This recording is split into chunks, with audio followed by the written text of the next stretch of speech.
বাংলাদেশ এবং নিউজিল্যান্ডের মধ্যকার সিরিজ শুরুর ঠিক আগে বিসিবির অ্যাডহক কমিটির দায়িত্ব গ্রহণ করেন তামিম ইকবাল। বসেন সভাপতির চেয়ারে। আর নিজের প্রথম সিরিজেই যেন দর্শকদের মন জিতে নেয়ার মতো উদ্যোগ বিসিবি বসের। কদিন আগেই এক ভিডিও বার্তায় বলেছিলেন, শুনবেন দর্শকদের কথা, অভিযোগ, নেবেন সেই অনুযায়ী পদক্ষেপ। তার এই কথারই যেন প্রতিফলন ঘটল বিসিবির নতুন সিদ্ধান্তে।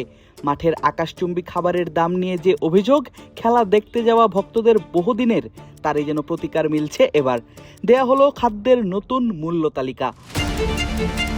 16 এপ্রিল সিরিজ শুরুর ঠিক আগের দিন হঠাৎ করেই নিজেদের ফেসবুক পেজে এক ভিডিও পোস্ট করে বাংলাদেশ ক্রিকেট বোর্ড।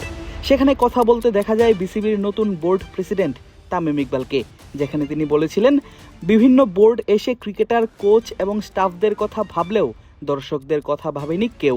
আর সে কারণেই তিনি চান দর্শকদের অভিজ্ঞতার কথা শুনতে তাদের সমস্যাগুলো।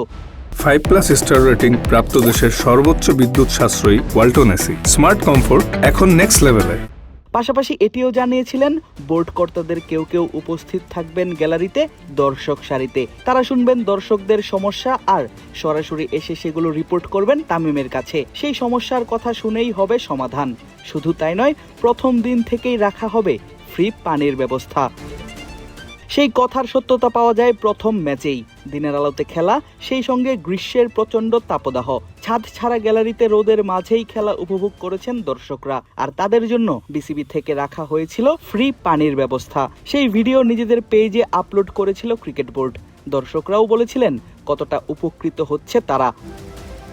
এবার আরও এক ধাপ এগিয়ে সিদ্ধান্ত নিলেন ইকবাল খান। বিসিবির পক্ষ থেকে জানানো হলো, স্টেডিয়ামের খাবারের নতুন খাদ্য তালিকা এবং দাম, যেখানে দেখা যায় মাত্র 80 টাকায় মিলবে বিফ বার্গার বা চিকেন ফ্রাইড বার্গারের মতো খাবার। পিৎজা এবং হটডগের মূল্য নির্ধারণ করা হয়েছে মাত্র 70 টাকা। চিকেন স্যান্ডউইচ দর্শকদের মিলবে 50 টাকা খরচ করলেই। মুগলাই 40 এবং 25 টাকাতেই মিলবে রিফ্রেশিং কোল্ড ড্রিঙ্কস। আর সবার জন্য পানি একেবারেই ফ্রি। শুধু তাই নয়, 90 টাকায় দুপুরে পাওয়া যাবে চিকেন খিচুড়ির মতো ভারী খাবারও। মাঠে খেলা দেখতে যাওয়া দর্শকরা যেন বেশ ভালো এক্সপিরিয়েন্স নিয়ে উপভোগ করতে পারেন ম্যাচ, সেই লক্ষ্যেই কাজ করছেন তামিম ইকবালের ক্রিকেট বোর্ড। ভিডিওতে তামিম বলেছিলেন এমনটাই। সেই প্রমাণ পাওয়া গেল সিরিজের দ্বিতীয় ম্যাচ শুরুর আগেই। সামনে নিশ্চয়ই আরো ভালো কোনো কিছুই অপেক্ষা করছে বাংলাদেশের ক্রিকেট ভক্তদের জন্য, এমনটা ভাবতেই পারেন টাইগার ক্রিকেট ফ্যানরা। Adib Ashraf, cric frenzy.